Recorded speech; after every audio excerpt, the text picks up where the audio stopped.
عمل صالحا فلنفسه ومن ساء فعليها ثم إلى ربكم ترجعون. أعوذ بالله السميع العليم. بسم الله الرحمن الرحيم. الصلاة والسلام على من لا نبي بعده سيدنا ونبينا محمد وعلى آله وصحبه أجمعين وبعد. السلام عليكم ورحمة الله تعالى وبركاته. barkan da sake zama a wannan matsayi mai albarka wanda muke karanta alƙur'ani mai girma kuma muke fassarawa gwargwadon abin da Allah ya fahimtar da mu.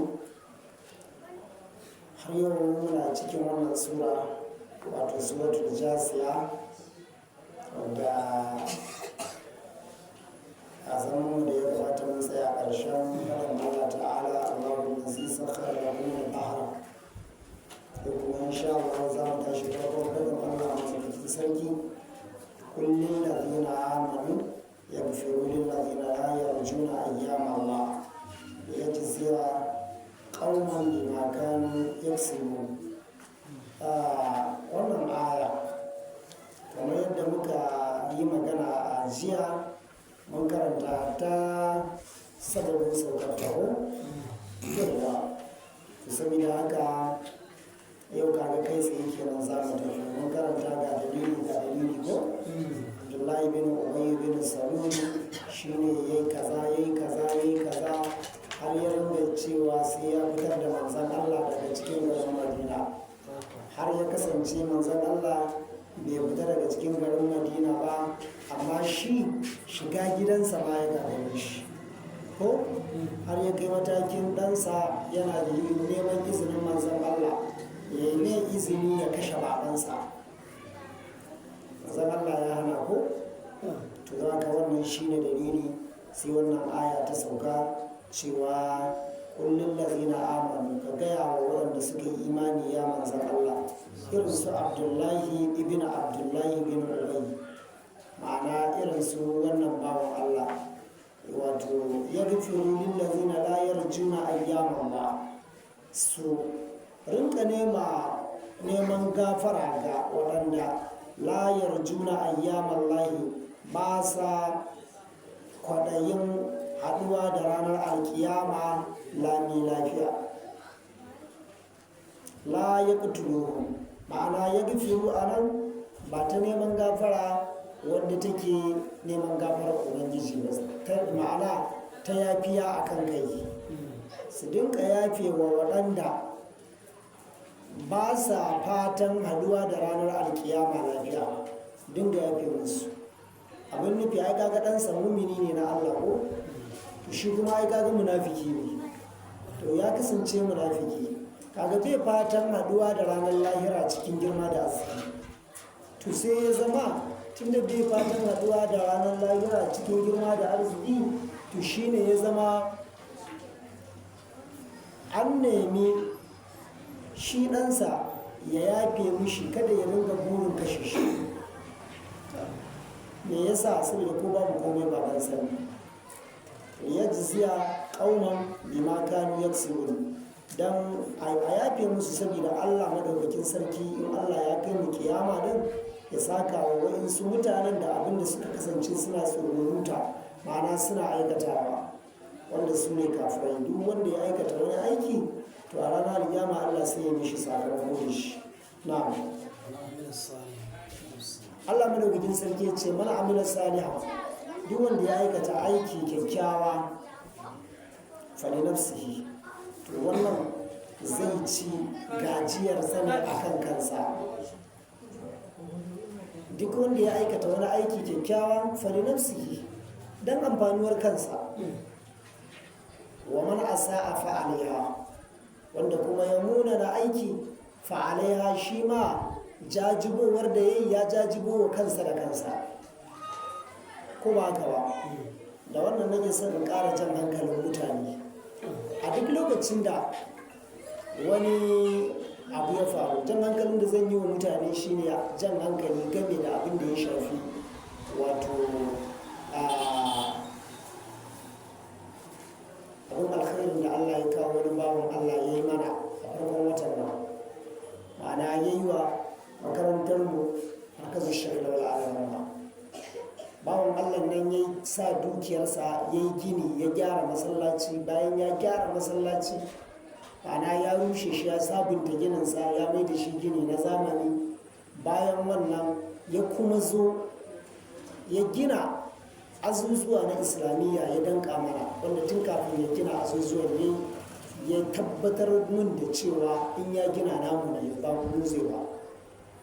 Ma wasu bayan Allah suka dinka binsa da miyagun bita da kurmi da sauran abubuwa. Yanzu kaga shi ya aikata alkhairi ko a gamar amina saliha, kaga shi yanzu zai ci gajiya a kan kansa, su kuma sun aikata sharri. wa man asa'a fa'alaiha, wanda ya muna na aiki shikenan akan kansa, shi ma kowa zai ci gajiyar abin da ya aikata ne.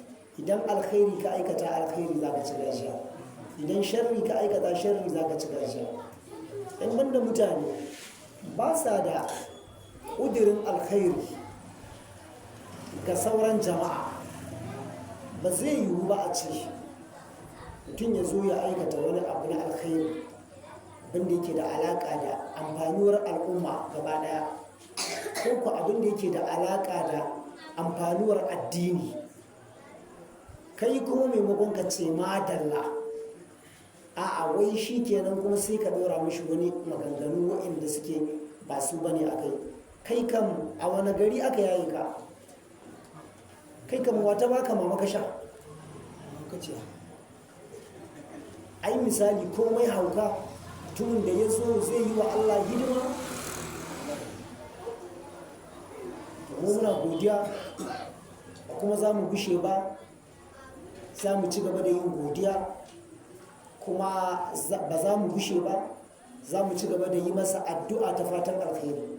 Za mu dinka yin amfani da yaran da ba sa aikata zunubi su ci gaba da yi mishi addu'a ta fatan alkhairi, da fatan gamawa lafiya, da fatan ciyar da burinsa, ma'ana cika masa burinsa. Idan yana da wani buri a wajen Allah, Allah ba za mu gushe ba, za mu ci gaba da yi masa addu'a akan Ubangiji Allah ya cika masa burinsa, da wanda yake zato da ma wanda ba shi yake zato ba. In dai buri ne na alkhairi, Ubangiji Allah ya cika masa. Kuma za mu ci gaba da addu'ar Allah ya tsare shi, ya tsare dukiyarsa, da kuma tsare mishi zuri'arsa, da kuma albarkaci zuri'arsa. Kuma a duk lokacin da ya fito da wani ƙudurinsa, mukan nasa ne. Wannan ya ga cin magana kenan, ba wani ɓoye-ɓoye, ɗan alak ake wa ya rama. Wannan shi ne ko malam? A to shi ne doka ya baka? In dai har wanda ya yi silar a hana ka ko kada a baka yana da right da zai fito ya nuna haka, kuma ya yi daidai, to ina ga wanda ya baka ɗin? za ka fito ka nuna mishi kai ma wannan ɗinka ba. su da haka muna godiya, kuma mu za mu ci gaba da masa addu'a ne kawai, babu iyaka. Za mu ci gaba da masa addu'a ne babu iyaka, da izinin Allah sai ya haɗu da abin da yake nema insha Allah. Kuma da izinin Allah sai ya tarar da wannan ladan a cikin mizanin ranar gobe alkiyama. In Allah ya yarda sai ya ci gajiyar wannan aiki da ne. Ta haka mutane ku daina irin haka. Kaga yanzu misali nan gurin Allah ne madaukakin sarki ya faɗa, man amila salihan fa da nafsi. Allah ya ce duk wanda ya aikata abu mai kyau to ya aikata ne amfanuwar kansa. Manzo Allah ne fa, kafirai suka nuna cewa addinin iyaye da kakannin nan shine gaskiya, da sauran dai maganganu da suke. Allah ya ce kul ka faɗa musu la tus'aluna amma ajrana wala nus'alu amma ta'malun. Ba za a tambaye ku in mu misali ba a daidai muke ba, to ba za a tambaye ku ba. Mu za a tambaya, duk wanda ka gani za a tambaye shi aikin sa, ko ba haka ba? kai ba za a tambaye ka aikin da na yi ba, saboda haka ni ba za a tambaye ni aikin da kai ba. Allah na cewa zannu bil mu'minina khairan, ku dinga kyautata wa mu'minai kyakkyawan zato, ku dinga kyautata wa mu'minai zato. Haka babu ruwanka ya zo ya aikata abin arziki a ya kyauta, Allah ya saka masa alheri, shikenan aje gaba. Mutum ya yi abin tsiya, shikenan nan ma yi magana Allah ya shirye shi. Karka ce mai dan banza, kila dan banza na tsatsanka, jira ake ka faɗi dan banza sai ka haifi dan banza. To Allah ya ce man amila salihan falinafsi, duk wanda ya aikata abun alkhairi to a cin gajiyar kansa, a cin moriyar kansa. Wa man asa'a, wanda ku ya munana aiki fa alaiha, shi ma ya jijjibo wannan katafaren zunubi ga kansa da kansa. Sallah ya ce laha ma kasabat wa alaiha maktasabat. To saboda haka Allah ya ce thumma ila rabbikum turja'un, sannan kuma dukkan ku gaba ɗaya zuwa ubangijin ku za a mai da ku. Ba da ya zo yi wannan aikin ba, kai ka ce hayya hayya kaza kaza kaza kaza kaza kaza, to shikenan za a koma ga Allah. Sai kai ƙarin bayani. Shi sa manzon Allah ya ce sayyidina Mu'az bin Jabal, kuffa alayka haza. Annabi ya rike harshensa mai albarka da hannunsa mai albarka, ya ce ka ga Mu'azu, ka iya da wannan ɗinka, ka iya da wannan ɗinka. Sai da na Mu'azu abin ka ga almajiri gaban malami, ya ce Rasulullah yanzu hatta abin da muke magana da shi sai an kama mu da laifinsa a ranar kiyama. Allah ya ce sakilat ka ummuka, wai ma'ana kamar ka ce kyakki, kai ma dai baka cin ribar zance, kai ma dai baka gane magana. In an fassara sakilat ka ummuka, mamarka ta yi wadin haihuwarka. To amma kai tun da sai na Mu'azu ne manzon Allah ya gayawa, wato kai in ka tashi sai ka yi ladabi, ka samu wasu kalmomi da suka dace sai ka faɗa wa kalma, ce kash amma dai baka cin ribar zance ko ba gaba. wa hal yakubbu an-nasa ala wujuhihim aw qala ala manakirihim illa hasaidu alsinatihim, babu abin da ke kikkifa mutane a cikin gidan wuta kan fuskokinsu ko kan hancinsu face abin da harshensu ya giggirgo musu. Kana zaune daga bara zuwa bana kai baka yi aikin alkhairin da wani ya amfane ka kwaya daya ba, amma wani ya zo ya yi na miliyoyin kuɗi, ka zo ka ce ai kaza kaza kaza kaza, kai ga fitinan ne, kai ga tsaka mai kyasta wutar fitina, duk ina za ka kai wannan?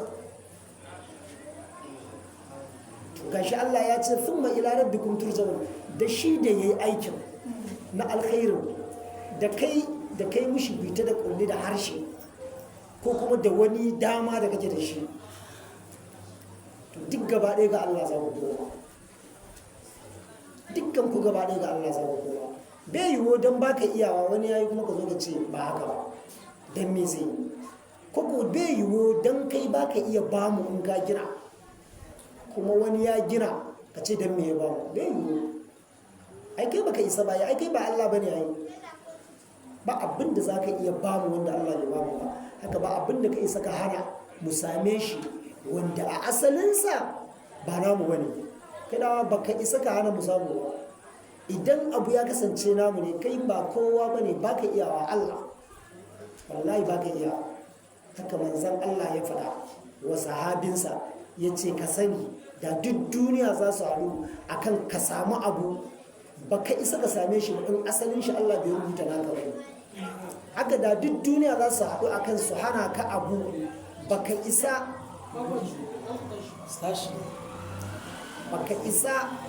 wannan abun ka same shi ba, matukar Allah bai rubuta shi naka ba.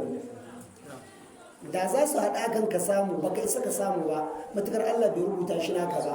Da za su haɗu akan ka rasa, ba su isa ka rasa wannan abun ba, matukar Allah ya rubuta naka ne. A duk da a ce mutane za a ringa amfani da wannan, wani ciwon zuciyar ma da ba a kamu da shi ba. tunda ai wani ciwon zuciyar asalin shi hasada ce ta motso shi. Kullum wanda kake wa hasada yana gittawa a gabanka cikin kamala da jamala da kyakkyawan kama, lafiyarsa kalau ba abin da ke damunsa, kai kuma tana nan tana ƙara kulle maka cikin zuciya, tana ƙara kulle maka cikin zuciya, da ka gan shi ya gitta sai ranka ya ɓaci kamar an ce in nakka ta rasu. ai ta ce mutuwa da tafi kowace tashin hankali da ɓacin rai ko, to wani in ka gitta a gaban shi ji yake yi kamar an ce mai uwar shi ta rasu. mu kuma irin su dama mu da su muke rayuwa a kwarai da gaske. aini ban yin kwana 30 ba wani motsi na wasu mahassada ko wasu abin nan. Haka Allah ya halitto ni ban kwana 30 sai ka ji wani abu ya motsa. mu da su muke cin abinci wa'annan.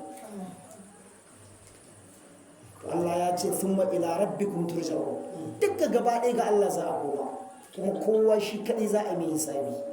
ba za a taɓa haɗa ku kai da wannan ai ma hisabi ba.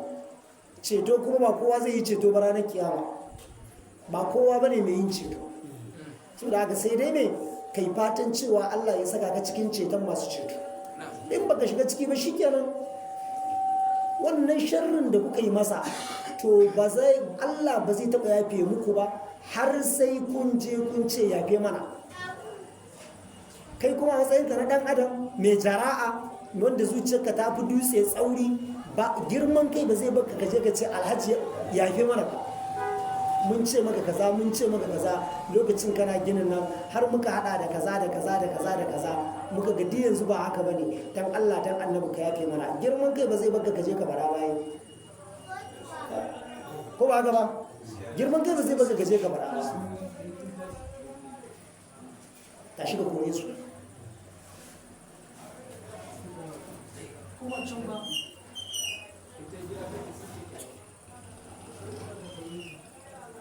sun da haka Allah ya ce sun mai larar da gwamnati jawo. na'am ولقد آتينا بني إسرائيل الكتاب والحكم والنبوءة ورزقناهم من الطيبات وفضلناهم على العالمين. Allah madaukakin sarki ya ce ولقد آتينا بني إسرائيل الكتاب, wallahi hakika mun bawa banu Isra'ila alkitaba, littafi shine at-taura. mun ba su littafi wanda shine at-taura, wal hukma kuma mun ba su wato fataki na hukunci a tsakanin mutane, rarrabe husuma a tsakanin mutane, wal nubuwata kuma mun ba su annabta kamar annabi Musa da annabi Haruna. kaga annabawan su ne, ba ba su kadai bane. bayan annabi Musa da Haruna akwai wasu rujutu. wa razaqnahum min at-tayyibat, kuma muka azurta su da abubuwan ci masu daɗi kuma masu tsarki. kalmar na wasalwa, kamar wancan abu manna da salwa. almanna din nan an faɗa an ce abin sha ne ya fi ɗanyen man shanu laushi. kai ne ka zauna da fulani ka san laushin man shanu ɗanye, ya fi ɗanyen man shanu laushi kuma ya fi zuma zaki. haka Allah ke sako musu da shi daga sama. sai soyayyen tsuntsun salwa za su ci su koshi wannan naman tsuntsun, su dinga lakatar wannan almanna din suna sha, suna lakata suna sha sai sun koshi, sannan ya tashi an jima ya dawo ko kuma gobe ya dawo. tsawon shekara 40 akai aka dinga musu banu Isra'ila. wa razaqnahum min at-tayyibat wa faddalnahum 'ala al-'alamin, kuma muka fifita su 'ala al-'alamina akan mutanen zamanin su. ka kewaya duk duniya baka samu yan gata masu daraja da falala irin banu Isra'ila ba. to bayan manzon Allah ya zo, maimakon su yi imani da manzon Allah su ƙara daraja a gurin Allah, sai suka kasa, sai su ma hasada sai ta shige su. kwarai kuwa haka Allah ya faɗa, wadda allazina kafaru min ahlil kitabi law yaruddunakum min ba'di imanikum kuffaran hasadan, dan hasada. daga hasada sai ta shige su, hasada ga manzon Allah. wannan hasada ita ta hana musu wato yin imani da manzon Allah, sai kaɗan daga cikinsu ne suka iya yin imani da manzon Allah. haka yake har gobe. In dai kaga ba a ma hasada to ba komai kake ba cikin al'umma. In dai kaga kai ba a ma hasada, baka da masu maka hasada, wallahi tallahi maza ka je ka tashi ka yunkura ka nemo daraja. Ta ai ba komai kake ba, ka zama zero behind decimal point ko in ji malaman lissafi. Zero a bayan decimal point is nothing. Kuma ba komai ya zama ba komai ba. Saboda haka sai ya zama hasara ta shige su. Wa faddalnahum alal alamin, amma daga lokacin da Allah ya aiko manzon Allah, waccan daraja da Allah madaukakin sarki ya ba su, yanzu sai aka dawo da ita sai aka ba Qurayshawa. Qurayshawa yanzu duk duniya ba kabila da ta kai Quraysh daraja, albarkacin manzon Allah da kuma albarkacin Alqur'ani. Domin Qur'ani da larabci ya sauka, amma larabcin na Qurayshawa, mu gane wannan, larabci ne amma kala-kala ne. Idan ka kware da jin larabci, in ka saurari larabcin ƙabilun Yaman, za ka ji ya sha bamban da larabcin ƙabilun Hijaz. Tsohon karatu, Yaman da Hijaz, haka zaziratul Arab ta kasu. Yaman da Hijaz, to a Yaman ɗin wasu ƙasashen duk suna a cikin Yaman ne a da, amma yanzu duk sai suka zama ƙasashe masu cin gashin kansu. Kamar yadda Hijaz din duk wasu kasashen suna a cikin Hijaz ne kawai, amma zai dai sai suka zama kasashe masu cin gashin kansu. To idan ka bude alkur'ani, ita ce Saudiya. Hijaz yanzu ita ce Saudiya. Ita Yaman ita ce Yaman har yanzu. To asalin larabci kenan. In ka saurari larabcin Yaman, in kana jin larabci za ka ji akwai bambance-bambance da larabcin Hijaz. In ka saurari larabcin Iraki za ka ji bambance-bambance, ko larabcin Kufa.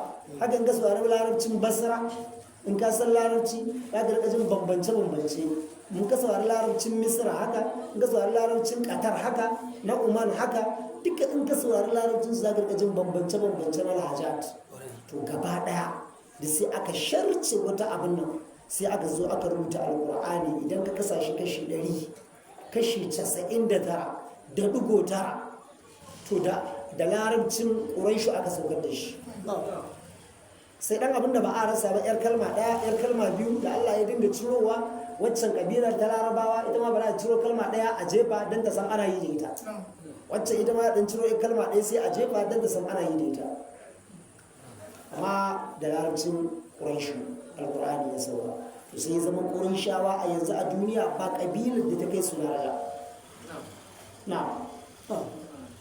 وآتيناهم بينات من الأمر فما اختلفوا إلا من بعد ما جاءهم العلم بغيا بينهم إن ربك يقضي بينهم يوم القيامة فيما كانوا فيه يختلفون. الله تعالى يقول وآتيناهم بينات من الأمر، كما منباسوا بينات معنى بياني wara-wara iya yanke hukunci min al'amri na jagoranci, ko ka ce min al'amri na lamarin addini. Abubuwa wara-wara da yin bayani wara-wara na lamarin addini, yadda za a bambance halal da haram.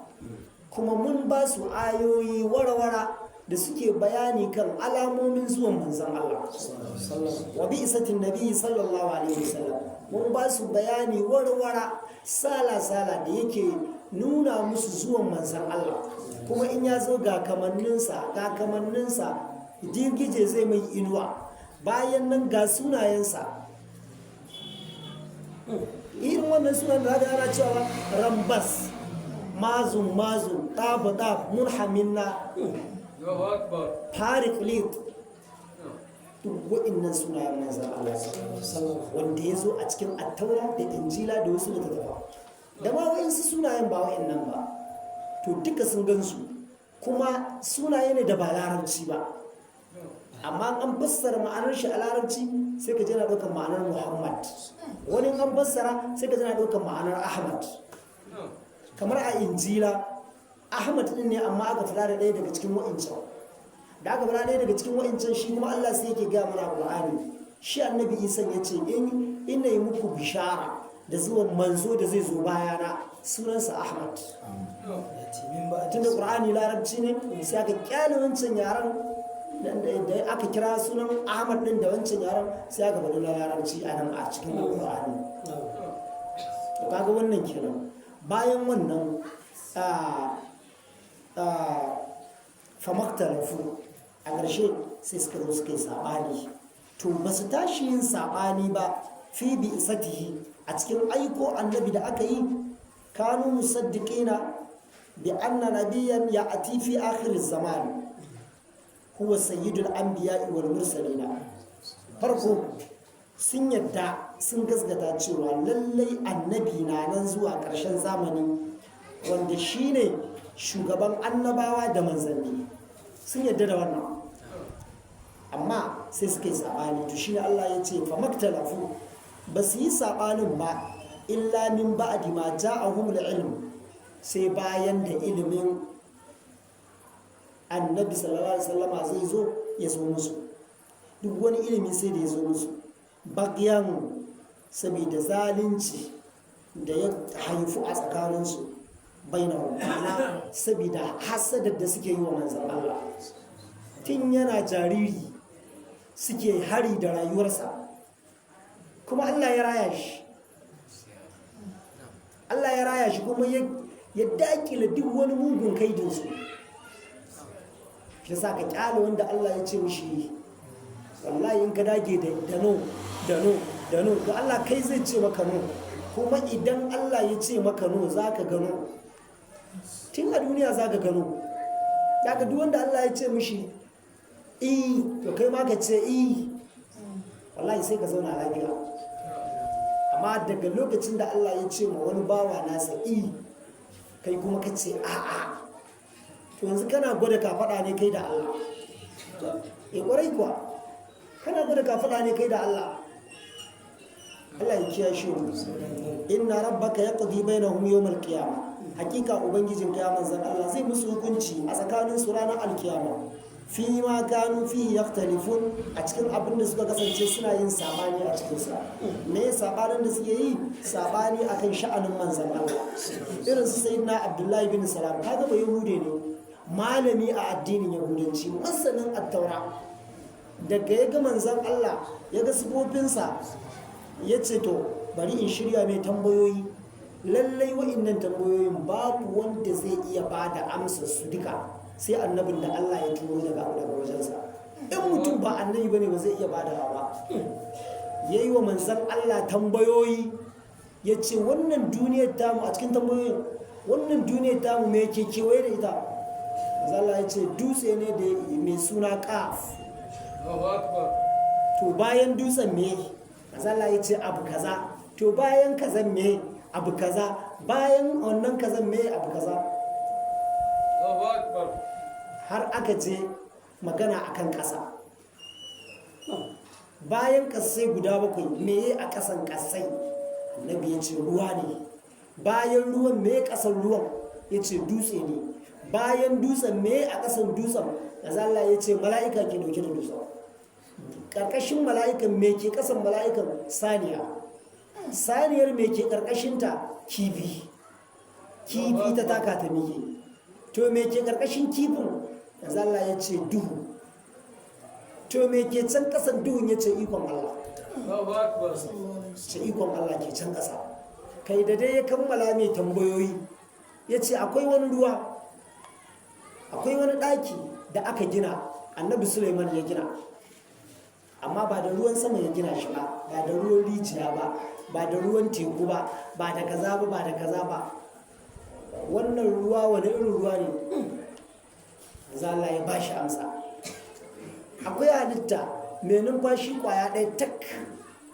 a kullum sau ɗaya take numfashi kuma in ta numfashi ko su mamme sai ya farka wacce halitta ce manzan Allah ya bashi amsa kai a ƙarshe kawai ya ce ashhadu an la ilaha illallah wa ashhadu annaka rasulullah ya ji kwaranye na ilimi daga min indillah to dama shi ya zo da sharadi ne in ya samu amsoshin tambayoyin shi zai musulunta dan babu mai iya amsawa sai annabi ya ga annabawan Allah daga kawai tun da ya ji amsoshin kawai shi kenan dama kuma ya karanta sifofi ya zo ya tarar da sifofin tare da manzan Allah don shi da kansa ya ce na gane manzan Allah fiye da yadda in na ga ɗana zan gane shi da Allah ya ce musu suna gane manzan Allah kamar yadda suke gane 'ya'yansu ya ce to ni na gane manzan Allah da na gan shi fiye da yadda in na ga ɗana zan gane ɗana ne wannan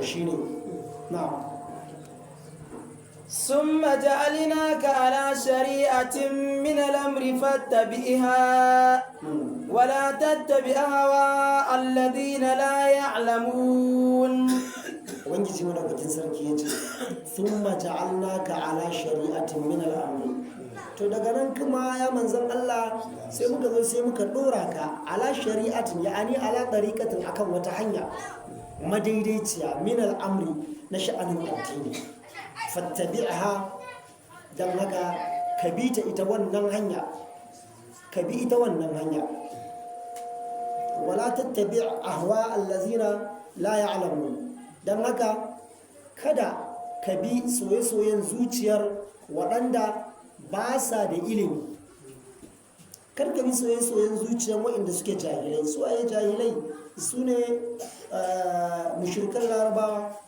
Allah bai taɓa kiran yahudawa ko nasara jahilai ba saboda ya ba su littafi shi ya ba su littafi daga bai taɓa kiransu jahilai ba shi sa Allah ya ce mun halatta muku in sun yanka ku ci misali nan ayo idan ya yanka dabba aka gyara naman ka ci kawai haka Allah ya ce wa da'amul ladina utul kitaba hillul lakum to sai malaman tafsiri suka ce da'amuhum ya'ani dhabihatuhum yankansu in ba yahude yanzu gaban wancan Netanyahu la'anannen bawa wanda ya gaji tsinuwa da zai yi yanka zaka ci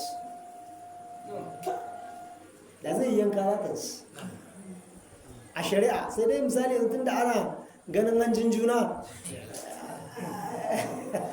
to ai malamin ya yanka me zai karanta a ci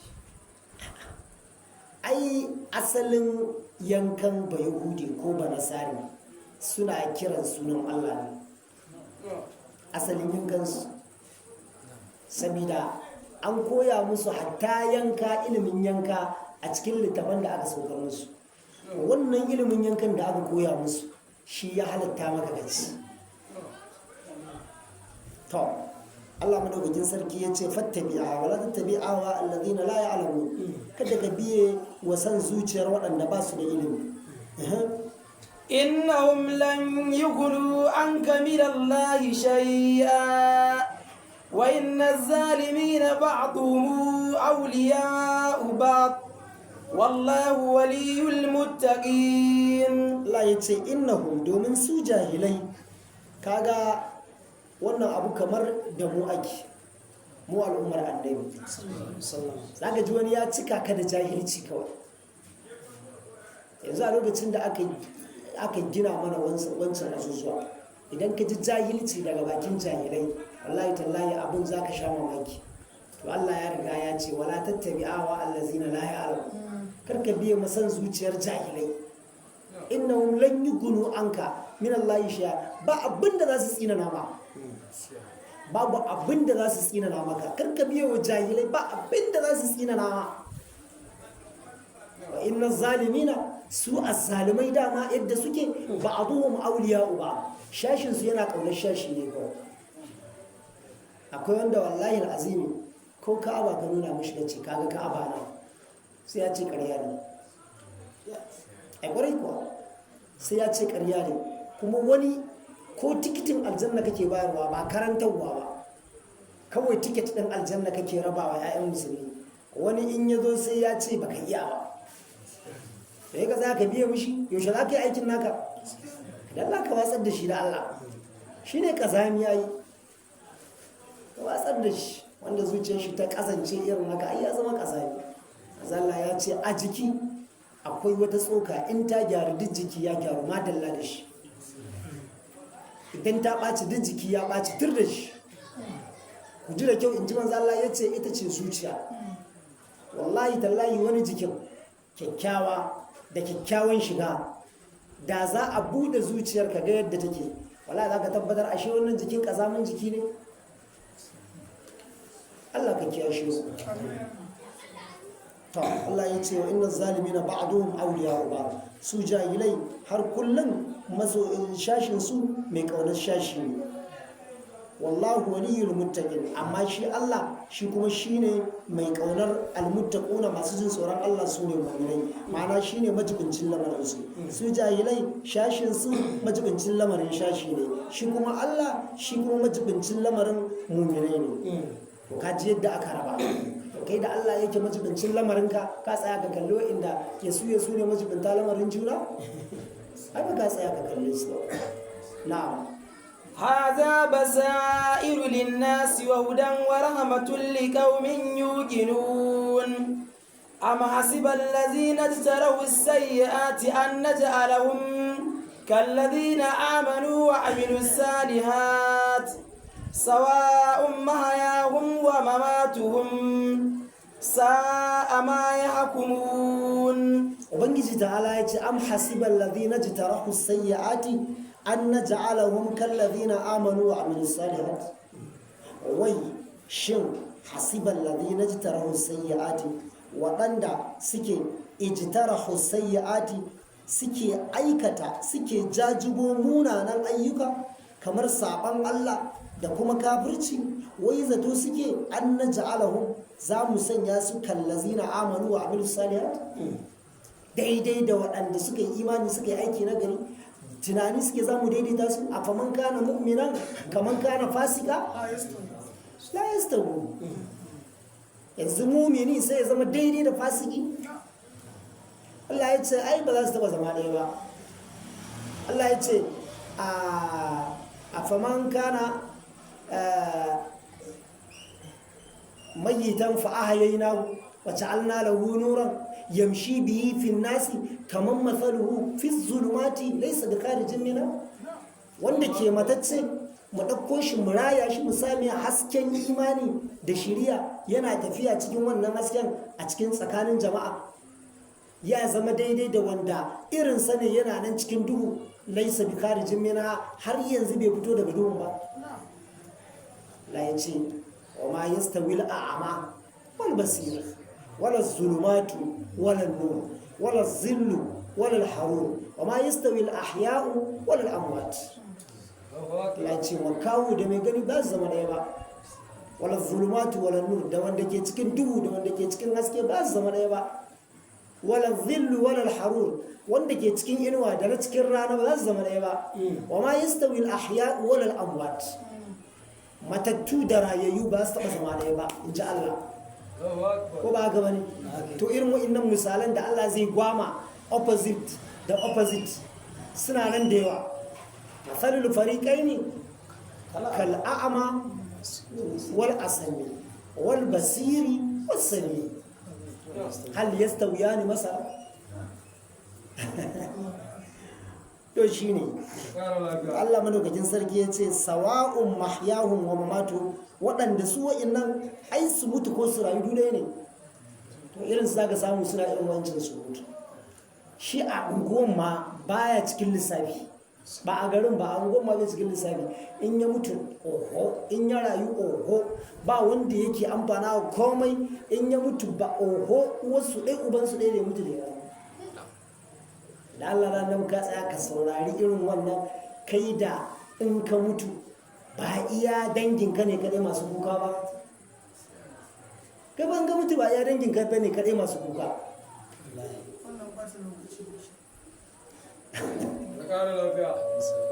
Saboda haka Allah madaukakin sarki ya faɗa ya ce sawa'un mahyahum wa mamatuhum sa'a ma yahkum, abinda suke hukuntawa din nan yayi muni.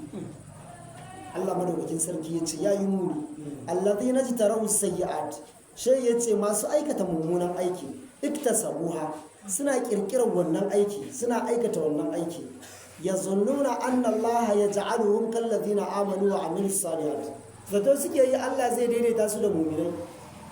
sawa'un mahyawun wa mamatuhum amma ɗaya ne rayuwarsu ko mutuwarsu su wa'inna la wai in sun mutu ko rayuwarsu ɗaya ce ba ɗaya ba ce sa'a ma yahkumun wa hadha bainal kuffari wal mu'minin shi yace wannan kaga misali ne tsakanin kafirai da mu'minai inna allaha la yusawi bainal kafirina wal mu'minina fil akhirah Allah ba zai taba daidaita tsakanin kafirai da mu'minai ba a lahira aw bainal mu'minina alladhina yaktasibuna as-sayyi'ati wal mu'minina alladhina la ya'maluna as-salihat ko kuwa ya a ce a daidaita tsakanin mu'minan da ke aikata mummunan aiki da mu'minan da kuma ba sa aikata kyakkyawa falihada sarat hadhihi al-aya tusamma mubkatul abidin da wannan ne ake kiran wannan aya da wani suna ana ce da ita mabkatul abidin me yasa masu bautar Allah kuka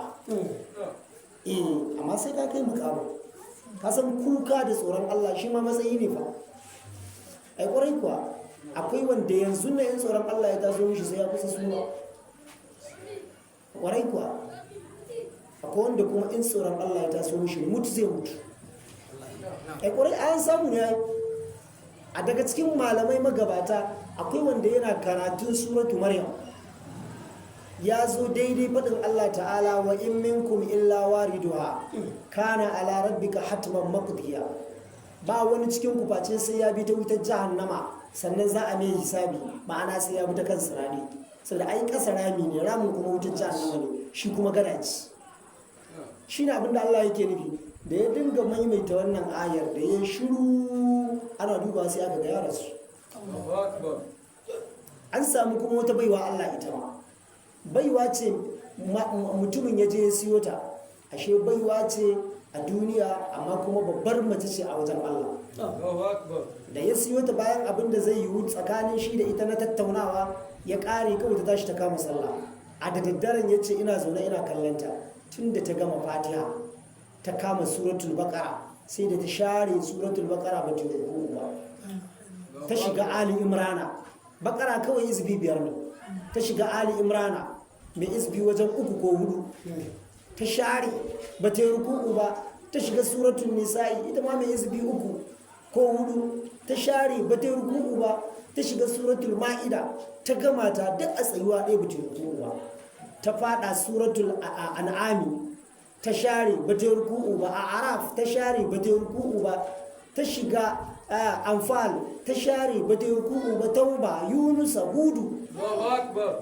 yusufa ra'adi sai da ta shiga ibrahim da ta shiga suratul ibrahim sai take maimaita ayar wastaftahu wa khaba kullu jabbarin alim min wara'ihi jahannam wa yusqa min ma'in sadid yatajarra'uhu wa la yakadu yusihu ويأتيه الموت من كل مكان وما هو بميت ومن ورائه عذاب غليظ aya ce take magana akan rayuwar dan wuta a cikin gidan wuta za a bashi wani ruwa na bala'i da musiba zai kurbi ruwan in ya kurbi ruwan ba zai wuce mishi makogwara ba kuma dole sai ya haɗe ciwon mutuwa zai dinga zuwa wa dan wuta ta ko'ina amma ba zai mutu ba kuma gabansa ga lodi na suto din azaba da ba a yi ba an tanade ta tana zuwa ne ba a kai gayi ba azabun galis mai kauri da ta zo wajen tana maimaitawa ba fata ruku ba can sai ya ji kawai yana zaune yana kallon ta sai ji ta yi shiru ta yanke jiki ta fadi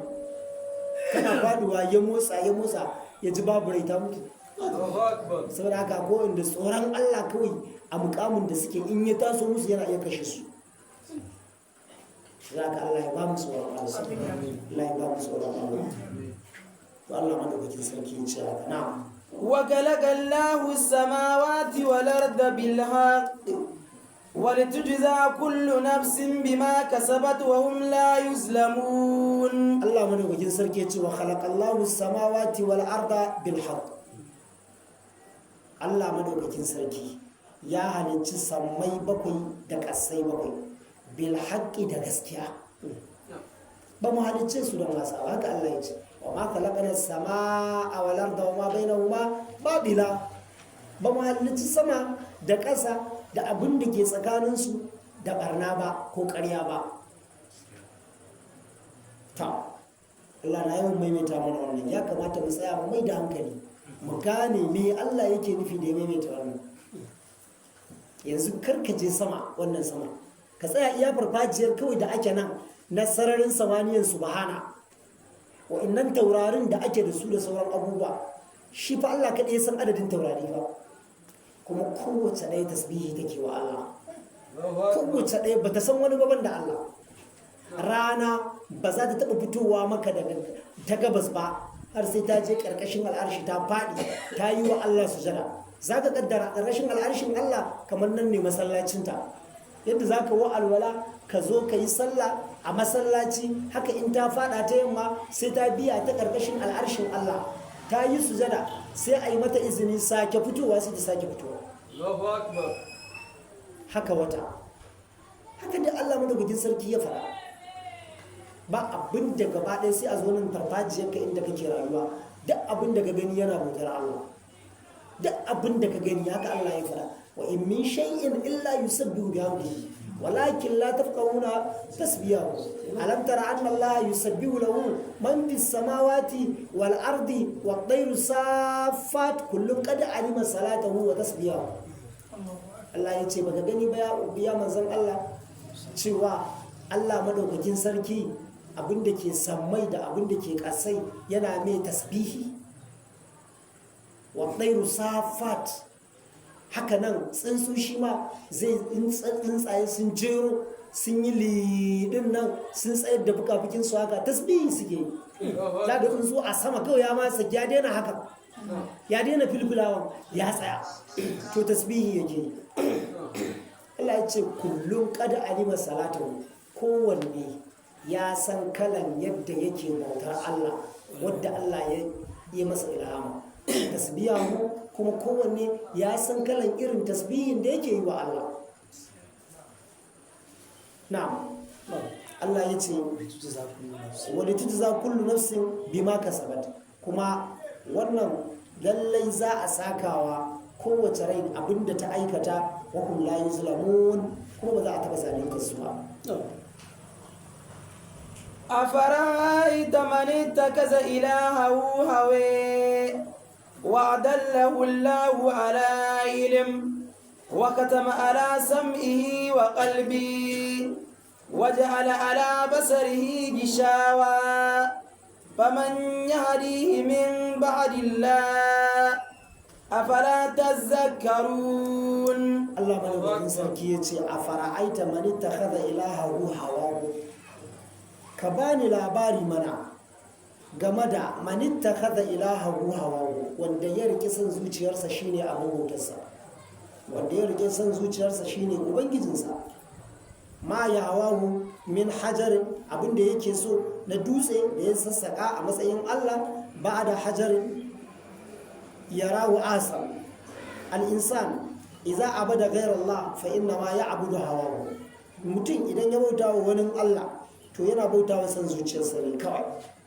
Idza ahabba hajaran yaqulu hadha rabbi, idan ya san wani dutse can da ya sassaka yace shine ubangijinsa, to yana san zuciyarsa ne kawai. Wa idza ahabba hajaran akhar taraka al-awwal wa abada ghayrahu. Laysa al-ma'budu haqiqatan huwa al-hajar, innama al-ma'budu al-hawa. To wannan ba dutsen nan ne abin bautarsa ba na hakika, san zuciyarsa ne abin bautarsa. Yanzu san zuciya yake bautawa, mai bautar itace, gunkin da aka sassaka da itace, to ba gunkin ne abin bautar shi wannan mai bautawa gunkin ba, a'a san zuciyarsa yake bautawa. A fara'aita man ittakhadha ilahahu hawahu wa adallahu Allahu ala ilm, kuma Allah madaukakin sarki ya batar da shi ala ilm akan yana da ilimin abu amma kuma ya bace. Shi yasa idan mutum ya yi karatu, iyayenmu da kakanni in an kai yaro makaranta in ya dawo sai ka ji an ce Allah ya sa tafarkin tsira ne. Ai babban magana suka yi, Allah sa an yi na tsoron Allah. Ai babban magana suka yi. Akwai wanda shi in yayi ilimin ne ma zai bata. Ƙwarai kuwa akwai wanda shi da ilimin yake bata. Shi sa da abin da za ka ji dattawanmu na faɗa ba wai haka nan kawai suka bare shi ba, ba gargajiyanci ba ne. Kai ne baka san me suke nufi ba, amma ba gargajiyanci ba ne. Wani abun ma da hadisin manzan Allah suka yi aiki haka ƙari karatunka ba za ka je inda hadisin yake ba saboda su ba hadisin suka karanta ba amma wanda ya karanta hadisin suka tambaya iyaye da kakanni na can baya ba wai karatu ne da su mai tarin yawa a'a sai tambaya mai tarin yawa ba sa yadda su yi wani abu sai sun tambayi malami ai anan gurin akwai wasu daga cikin iyayen masu sun san haka sun yadda da su tambayi malam to kamar yadda za a yi kaza ya za a yi kaza da kaza da kaza shi kuma malam sai ya ciro gundarin yadda ake ba wani jaye-jayen hadisi ai wane ya rawaito an karbo da kawai ku je ku yi kaza da kaza da kaza sai ya dora su kan aikin direct shi kuma Allah aikin ya fi kallo ka fahimta